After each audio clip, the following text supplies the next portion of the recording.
जब हमारी pregnancy detect होती है, जब हमारा प्रेगनेंसी टेस्ट पॉजिटिव आता है, बहुत सारी खुशियाँ आती है।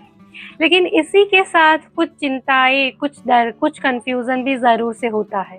ख़ास करके जब हम पहली बार गायनेकोलॉजिस्ट के पास जाते हैं एंड वो अगर हमें इंटरनल वजाइनल सोनोग्राफी के बारे में बोलते हैं, कई बार हमें लगता है कि क्या इससे बच्चे को कोई चोट लग सकती है या फिर क्या इससे हमें अबॉर्शन का खतरा हो सकता है या नहीं? क्या ये बेबी के लिए सेफ है या नहीं? या फिर क्या हमें इससे कोई इन्फेक्शन हो सकता है या नहीं? इन शॉर्ट क्या ये इंटरनल वजाइनल सोनोग्राफी हमारे लिए और हमारे बेबी के लिए सेफ है या नहीं? इसी के बारे में इस वीडियो में हम डिस्कस करेंगे। So hello everyone and welcome back to Bhavika's motherhood journal.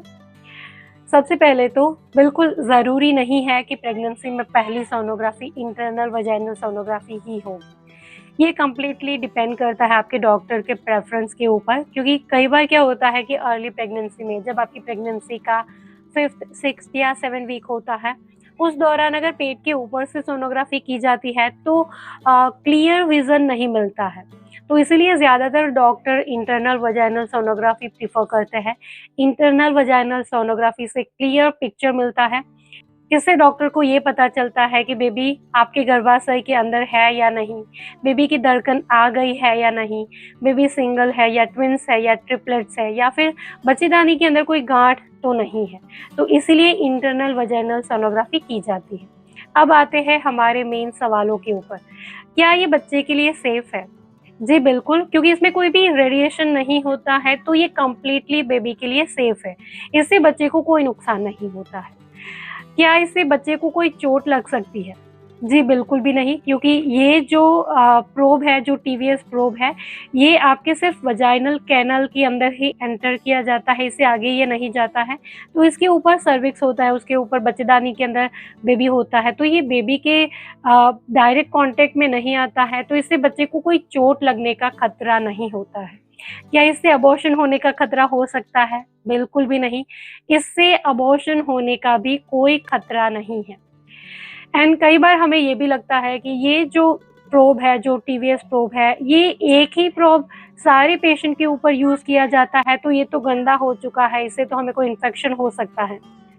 तो जी, बिल्कुल भी नहीं, इससे आपको इन्फेक्शन होने का भी कोई खतरा नहीं है, क्योंकि ये जो प्रोब है, इसके ऊपर सबसे पहले तो जेली अप्लाई की जाती है एंड इसके ऊपर कॉन्डोम या कवर यूज़ किया जाता है एंड इसके बाद किसी भी पेशेंट के ऊपर ये प्रोब यूज़ किया जाता है। तो किसी भी पेशेंट की बॉडी के डायरेक्ट कॉन्टैक्ट में ये प्रोब नहीं आता है, तो इससे आपको इन्फेक्शन होने का कोई खतरा नहीं है।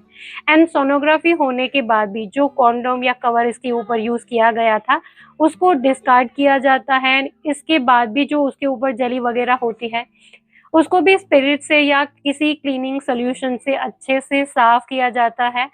तो इससे आपको कोई भी इन्फेक्शन होने का चांस नहीं है, ये गंदा बिल्कुल भी नहीं है। एंड जब ये यूज़ नहीं किया जाता है, तो ये कवर के अंदर रखा जाता है, तो ये कंप्लीटली इससे आपको कोई भी इन्फेक्शन वगैरह नहीं होता है। ये आपके और आपके बेबी के लिए बिल्कुल सेफ है। एंड क्या इंटरनल वजाइनल सोनोग्राफी करना ज़रूरी है? या प्रेगनेंसी में पहली सोनोग्राफी क्या इंटरनल वजाइनल सोनोग्राफी ही होगी? तो ये भी बिल्कुल ज़रूरी नहीं है, ये डिपेंड करता है आपके डॉक्टर के प्रेफ़रेंस के ऊपर, क्योंकि अर्ली प्रेगनेंसी में जब आपकी प्रेगनेंसी का 5th या 7 वीक्स के आसपास का समय होता है, तो पेट के ऊपर से अगर सोनोग्राफी की जाती है, तो डॉक्टर को क्लियर पिक्चर नहीं मिलता है। तो टीवीएस से जब इंटरनल वजाइनल सोनोग्राफी होती है, तो डॉक्टर को क्लियर पिक्चर समझ में आता है, तो वो अच्छे से आपका ट्रीटमेंट कर पाएँगे, तो इसलिए इंटरनल वजाइनल सोनोग्राफी होती है। बाकी कंप्लीटली ज़रूरी नहीं है कि पहली सोनोग्राफी इंटरनल वजाइनल सोनोग्राफी ही होगी या फिर प्रेगनेंसी में हर बार आपकी इंटरनल वजाइनल सोनोग्राफी ही होगी। इसके अलावा भी प्रेगनेंसी के अलावा भी जैसे कि इनफर्टिलिटी की ट्रीटमेंट चल रही है या पीसीओडी की ट्रीटमेंट है या बच्चेदानी के अंदर अगर कोई गांठ वगैरह है, तो भी ये TVS probe internal vaginal sonography के लिए यूज़ किया जाता है। एंड एक लास्ट सवाल, क्या ये पेनफुल है? जी, बिल्कुल भी नहीं, ये पेनफुल नहीं है एंड ये सोनोग्राफी में बहुत ज़्यादा समय भी नहीं लगता है, ज़्यादा से ज़्यादा 2 से 5 मिनट का समय लगता है एंड ये पेनफुल तो नहीं होता है। So this is all for today. I hope कि मेरी ये सारी बातें, ये छोटी सी इन्फॉर्मेशन आपके लिए ज़रूर से यूज़फुल रही होगी।